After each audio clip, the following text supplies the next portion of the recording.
मी श्रद्धा टपाल. टिडवा न्यूज मध्ये आपलं हार्दिक स्वागत. चला पाहूयात आजच्या काही ठळक घडामोडी. माजी आमदार जगन्नाथ शिंदे यांचा 75वा अमृत महोत्सव साजरा. माजी आमदार तसेच केमिस्ट संघटनेचे अध्यक्ष जगन्नाथ शिंदे यांच्या 75व्या वाढदिवसाच्या निमित्ताने महिनाभर विविध कार्यक्रमाचे आयोजन करण्यात आले होते. रक्तदान शिबिर, सामुदायिक विवाह सोहळा, गोरगरिबांना मदत असे विविध कार्यक्रम ठेवण्यात आले होते. तर 29 जानेवारी रोजी कल्याण पूर्वेतील पोटे मैदानात अभिष्ट चिंतन सोहळा कार्यक्रम मान्यवरांच्या उपस्थितीत पार पडला. कार्यक्रम सुरू होण्यापूर्वी वारकरी संप्रदाय यांनी हरिपाठ सादर केले. त्यानंतर पुढील कार्यक्रमास सुरुवात करण्यात आली.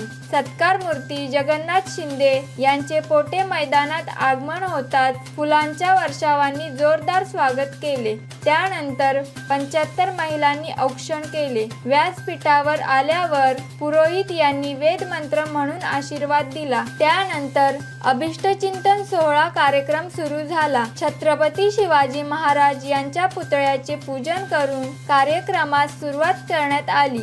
यावेळी व्यासपीठावर सत्कार मूर्ती जगन्नाथ शिंदे व शिंदे उपमुख्यमंत्री एकनाथ शिंदे, आमदार सुलभा गायकवाड, आमदार किसन कथोरे, आमदार राजेश मोरे, महापालिका आयुक्त डॉक्टर इंदुराणी जाखड, सिडकोचे माजी अध्यक्ष प्रमोद इंदुराव, भाजपचे जिल्हा अध्यक्ष नरेंद्र सूर्यवंशी, शिवसेनेचे जिल्हा प्रमुख गोपाल लांडगे, शहर प्रमुख रवी पाटील, मेडिकल असोसिएशनचे माजी अध्यक्ष यांच्यासह आजी माजी नगरसेवक तसेच विविध पक्षाचे नेते मोठ्या संख्येने उपस्थित होते.